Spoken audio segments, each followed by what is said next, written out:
потребитель за эту работу не вносит свои деньги. В этом году газ провели в 1000 домов по всей республике и сразу по двум программам: республиканской по газификации и федеральной по догазификации, инициированной Владимиром Путиным. До принятия решения на федеральном уровне руководством республики уже было принято такое решение о бесплатной догазификации. Она не называлась таким термином, но при этом подводка газопроводов к границам участка граждан бесплатно в объеме этой вот программы дегазификации, она шла бурными темпами.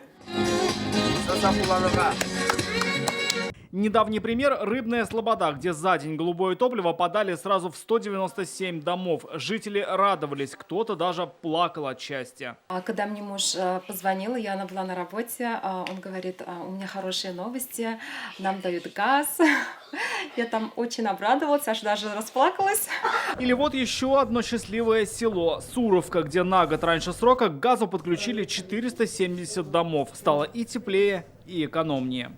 В зимний период где-то от 12 тысяч до 15 приходилось платить. Желающим также подключить газ достаточно быть собственниками дома и использовать голубое топливо только в бытовых целях. К слову, газовики по этой программе обязуются подводить газ бесплатно ровно до границ участков. Так, если в прошлом и в этом году голубое топливо дошло до 4000 домовладений, то в следующем году дойдет еще почти до 3000. Для этого построят больше 160 километров газопровода. Большая часть приходится на Тукаевский район. Здесь много новых поселков и не подключенных к газу домов. Такая же ситуация в пригороде Казани, который активно застраивается. Из 4 миллиардов рублей, предусмотренных на газификацию по обеим программам, на следующий год 2,3 миллиардов выделят федеральный бюджет. Это средства на подведение газа к участкам.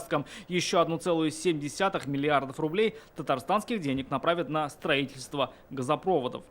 Надо понимать, что для того, чтобы что-то догазифицировать, то есть довести эту последнюю милю до границы земельного участка землепользователя, домовладельца, необходимо, чтобы было от чего. То есть строительство межпоселковых, внутрипоселковых газопроводов надо продолжать непрерывно.